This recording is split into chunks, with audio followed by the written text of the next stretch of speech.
सुबह के समय सड़क किनारे अपने पुराने ठेले पर सुमित्रा देवी सेंटा क्लॉथ सजा रही थी। उनकी बेटी इंडियन आर्मी कोमल ठाकुर को बिल्कुल नहीं पता था कि उसकी मां अभी भी बेचती है। सुमित्रा देवी की आंखों में यह उम्मीद थी कि आज की कमाई अच्छी हो जाए। मन ही मन में यह सोचकर खुश हो रही थी कि बेटी को कुछ दे दूंगी। इन पैसों से आज तक मैंने कुछ नहीं दिया। बेटी को आज तो बेटी इस बार खुश हो जाएगी तो मैं अपनी बेटी को एक महंगी साड़ी खरीद कर दूंगी। इतने में अचानक एक जीप तेजी से आकर उनके ठेले के पास रुक गई। दरवाजा खुला और बाहर उतरा इंस्पेक्टर राजीव सिंह पे। उतरते ही गुस्से से ठेले के पास आया और बोला, अरे ओ बुढ़िया, किससे पूछकर यहाँ ठेला लगाया है? ये सड़क तेरे बाप की है क्या? अगर के बेचने हैं तो तुरंत 5,000 निकाल। यहाँ बिना पैसे दिए कोई धंधा नहीं कर सकता, समझी? ये मेरा इलाका है, यहाँ मैं जो कहता हूँ वही होता है। सुमित्रा देवी घबराई सी बोली, साहब अभी अभी तो सामान लगाया है, एक भी सेंटा क्लॉथ नहीं बिका। अभी पैसे कहाँ से लाऊं? आप शाम को आइएगा, जितना भी कमाऊंगी उसमें से दे दूंगी। इस वक्त तो मेरे पास कुछ भी नहीं है। यह सुनकर राजीव सिंह से ही आग बबूला हो गया। आंखें लाल करके बोला, मतलब जेब खाली है तो हिम्मत कैसे हुई यहाँ ठेला लगाने की? मेरी मर्जी के बिना यहाँ पत्ता भी नहीं हिलता और तू धंधा चला रही है। इतना कहकर उसने ठेले पर जोर से लात मार दी। ठेला पलट गया और सारे सेंटा सड़क पर लुढ़क गए, चारों तरफ फैल गया।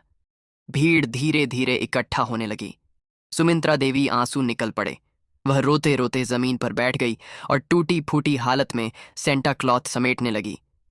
इतने में पुलिस और गुस्से में सेंटा को पैरों से कुचलते हुए बोलने लगा, तू पैसा दे वरना तेरा यह सब सामान को यही राख कर दूंगा। सुमित्रा देवी कांपती आवाज में बोली, साहब यही ठेला ही मेरा सब कुछ है, अगर ये भी बर्बाद हो गया तो घर कैसे चलेगा? रहम कीजिए, शाम तक पैसे दे दूंगी। लेकिन राजीव सिंह पर कोई असर नहीं हुआ। उसने और धौंस दिखाते हुए कहा, बहुत बहाने बनाती है तू, पैसे निकाल वरना अभी यहीं से खींचकर भगा दूंगा। जो भी यहाँ ठेला लगाएगा उसे मेरा हिस्सा देना ही पड़ेगा। इतना कहकर उसने गुस्से में राजीव सिंह उसके गाल पर एक जोरदार थप्पड़ मार दिया। थप्पड़ की आवाज से पूरा बाजार खामोश हो गया। सुमित्रा देवी धड़ाम से जमीन पर गिर पड़ी। दर्द से चेहरा तड़प उठा, लेकिन वह फिर भी टूटे हुए मन से सेंटा उठाने लगी। भीड़ तमाशा देख रही थी, मगर कोई आगे नहीं आया। सबको डर था कि अगर इंस्पेक्टर से भिड़े तो कहीं खुद की मुसीबत ना बन जाए। लेकिन वहां खड़ा एक नौजवान चुपचाप सब कुछ अपने मोबाइल में रिकॉर्ड कर रहा था। उसकी आंखों में गुस्सा साफ दिख रहा था, पर वह जानता था कि अकेले टकराना आसान नहीं, इसलिए उसने सबूत इकट्ठा करने का रास्ता चुना। उधर सुमित्रा देवी मां रोते हुए सोच रही थी, काश मेरी बेटी अन्न कोमल ठाकुर यहां होती। वह तो आर्मी अफसर है, सबके लिए न्याय करती है, लेकिन अपनी मां के हालात से बिल्कुल अनजान है। ना जाने कब वह लौटेगी और मुझे इस जिल्लत से निकालेगी। सुमित्रा देवी की आंखों से आंसू रुक ही नहीं रहे थे। कांपते कदमों से उन्होंने किसी तरह अपना उलटा हुआ ठेला सीधा किया और टूटे दिल के साथ घर की ओर चल दी। उधर तन राजीव सिंह भीड़ की तरफ घूरते हुए गरजा, क्या देख रहे हो सब? तमाशा खत्म करो और अपने काम में लग जाओ। यहां मेरे खिलाफ कोई जुबान नहीं खोलेगा, समझ गए? इतना कहकर वह जीप में बैठा और धूल उड़ाते हुए निकल गया। भीड़ धीरे धीरे हटने लगी, मगर जिस नौजवान ने सब रिकॉर्ड किया था उसके अंदर का खून खल रहा था। घर पहुंचते ही उसने वीडियो सोशल मीडिया पर डाल दिया। कैप्शन में लिखा, यह बुजुर्ग अम्मा रोज सड़क पर सेंटा और ट्री सजावटी सामान बेचकर गुजारा करती हैं, लेकिन इंस्पेक्टर एक राजीव सिंह ने उनसे रिश्वत मांगी। पैसे न मिलने पर ठेला पलट दिया और थप्पड़ तक मार दिया। यह सीधी साधी औरत का बड़ा ही अन्याय है, इंसाफ होना चाहिए। कुछ ही घंटों में वीडियो हर जगह फैल गया। लाखों लोगों ने देखा और पूरे शहर में गुस्से की लहर दौड़ गई। इसी बीच वह वीडियो पार्ट कोमल ठाकुर तक भी पहुंच गया। मोबाइल स्क्रीन पर अपनी मां को अपमानित होते देख उनकी आंखें भर आईं। गुस्से और दर्द से उन्होंने मन में ठान लिया, काश मैं उस वक्त घर पर होती तो मां को यह जिल्लत ना झेलनी पड़ती। राजीव सिंह ने हद पार कर दी है, अब उसे उसके किए की सजा मिलेगी। मैं चुप नहीं बैठूंगी। कोमल वर्मा ने अपनी सहेली को यह बात बताई और कोमल ठाकुर ने तुरंत छुट्टी ली और उसी शाम घर पहुंच गई। माँ और बेटी दोनों गले लगकर रो पड़ीं। सुमित्रा देवी मन सिसक रही थीं, लेकिन कोमल ठाकुर ने अपनी माँ की पीठ सहलाते हुए कहा, माँ, अब डरने की जरूरत नहीं है। आपके साथ जो हुआ है उसका जवाब मैं कानून के मुताबिक दूंगी। इंस्पेक्टर राजीव सिंघान ने अपराध किया है और मैं उसे सस्पेंड करवाऊंगी। मैं दूसरे जिले की आर्मी अफसर हूं, इसलिए तुरंत कार्यवाही नहीं कर सकती, लेकिन कोई बात नहीं, कल सुबह ही थाने जाकर रिपोर्ट दर्ज कराऊंगी। देखूंगी कि वह थाने में कैसा बर्ताव करता है।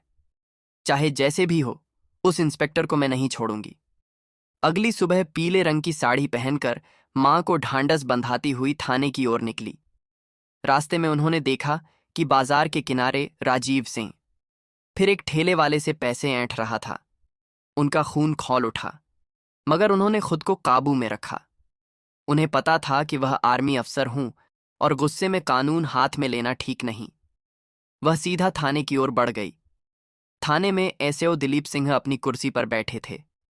कोमल ने सीधे जाकर उन्हें अपना पहचान पत्र थमाया और दृढ़ आवाज में बोली, मैं आर्मी ऑफिसर कोमल ठाकुर बंद हूं। मैं इंस्पेक्टर राजीव सिंघान के खिलाफ लिखित शिकायत देने आई हूं। कल उसने मेरी मां के साथ बीच सड़क पर बदसलूकी की, रिश्वत मांगी, ठेला पलटा और थप्पड़ मारा। यह सब न सिर्फ गैर कानूनी है, बल्कि इंसानियत के खिलाफ भी है। मैं चाहती हूं कि तुरंत कार्रवाई हो। दिलीप सिंह ने गंभीर चेहरा बनाते हुए कहा, रिपोर्ट लिखने के लिए हमें ठोस सबूत और गवाह चाहिए। क्या आपके पास कुछ है? कोमल ने बिना समय गंवाए मोबाइल निकाला और वायरल वीडियो दिखा दिया। वीडियो देखते ही दिलीप सिंह समझ गए कि इंस्पेक्टर की करतूत साफ साफ कैमरे में कैद है। उन्होंने मन ही मन सोचा, अगर इस पर एक्शन नहीं लिया तो मामला मेरे गले भी पड़ सकता है। थाने में शिकायत दर्ज कराने के बाद एसएचओ दिलीप सिंह कोमल ठाकुर को भरोसा दिलाया, आप चिंता मत कीजिए, इंस्पेक्टर राजीव सिंह के खिलाफ कार्यवाही होगी। लेकिन सुन लीजिए, सिर्फ एक शिकायत काफी नहीं होती। इसके लिए ठोस सबूत और गवाह जरूरी हैं। अगर सबूत और गवाह नहीं होंगे तो केस कमजोर पड़ सकता है। यह सुनकर नेहा वर्मा के दिमाग में कई सवाल घूमने लगे। वह जानती थी कि सिर्फ वायरल वीडियो से मामला पूरा नहीं टिकेगा। असल रिकॉर्डिंग और गवाह चाहिए होंगे, तभी राजीव सिंह को कानून के दायरे में लाया जा सकेगा। घर पहुंचकर कोमल यूआईजे ने तुरंत अपना लैपटॉप खोला और उस सोशल मीडिया अकाउंट को ढूंढना शुरू किया जहां से वीडियो सबसे पहले अपलोड हुआ था। थोड़ी देर की मेहनत के बाद उन्हें उस आईडी और उसके मालिक का पता चल गया। अगले ही पल वह सीधे उस नौजवान के घर पहुंची। दरवाजा खुलते ही सामने वही लड़का खड़ा था। उसने झिझकते हुए कहा, दीदी, वीडियो मैंने ही डाला था। कल जो कुछ मैंने अपनी आंखों से देखा, उसे देखकर मेरा खून खौल गया था। मुझे बहुत गुस्सा आया और मैंने सबके सामने सच्चाई लाने के लिए रिकॉर्डिंग अपलोड कर दी। मेरा मकसद किसी को बदनाम करना नहीं था, बस इंसाफ दिलाना चाहता था। कोमल ठाकुर ने बीच में ही उसकी बात रोक दी और गंभीर आवाज में बोली, तुमने बहुत हिम्मत का काम किया। अगर यह वीडियो ना होता तो शायद मुझे मां पर हुए अत्याचार का पता ही नहीं चलता। लेकिन अब मुझे तुम्हारी और भी मदद चाहिए। क्या तुम मेरे लिए गवाह बनोगे? और कृपया वह असली रिकॉर्डिंग मुझे दे दो। मुझे हर हाल में ठोस सबूत चाहिए ताकि उस इंस्पेक्टर को उसकी की सजा दिला सकूं। लड़के ने बिना सोचे कहा, दीदी, मैं तैयार हूं। आप जो कहेंगी मैं वही करूंगा।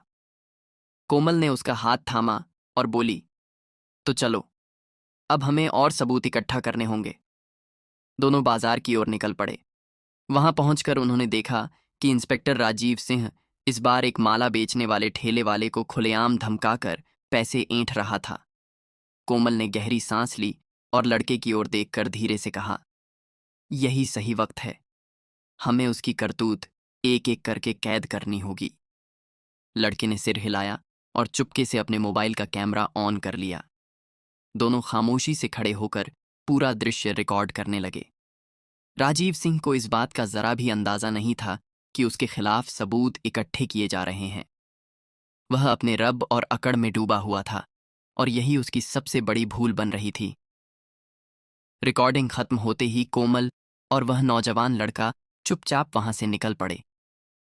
अब उनके पास दो ठोस सबूत थे, एक सोशल मीडिया पर वायरल हुई पहली रिकॉर्डिंग और दूसरा अभी अभी कैद किया गया ताज़ा वीडियो।